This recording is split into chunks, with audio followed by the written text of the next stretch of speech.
tezliklarni tekshirish va ularni nazorat qilishdan asl maqsad yo'lda tartibni saqlash bo'lishi kerak. Pul undirish bo'lmasligi kerak. Radarlarni yo'lga o'rnatishda tadbirkorlar bilan hamkorlik o'zini qanchalar oqladi degan masalada Ichki ishlar vazirligining fikrini bilmoqchi edik. So'rovda bu narsa o'zini aksini topgan, lekin yondashuv bizni to'g'risi mamnun qilmadi. Aytilyaptiki, tadbirkorlar bilan hamkorlik natijasida falon miqdordagi mablag' byudjetga undirildi degan masala qo'yilyapti.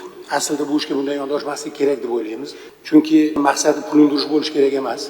Ichki ishlar vazirligining maqsadi yo'l transport hodisalarini oldini olish, yo'lda tartibni saqlash bo'lishi kerak va tadbirkorlarga bu radarlarni o'rnatish uchun berilgan huquq bizni fikrimizcha o'zini oqlamadi. Chunki buni orqasidan juda ko'p haydovchilar e'tiroz bildirishyapti.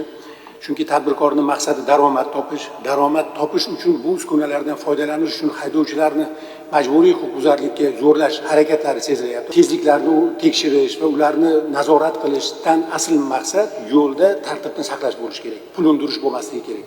Transport hodisalarini oldini olish uchun radarlarni o'rnatish vakolati faqatgina Ichki ishlar vazirligida bo'lishi kerak. Bizni fikrimizcha tadbirkorlar bilan bu masaladagi hamkorlik o'zini oqlamagan deb hisoblaymiz.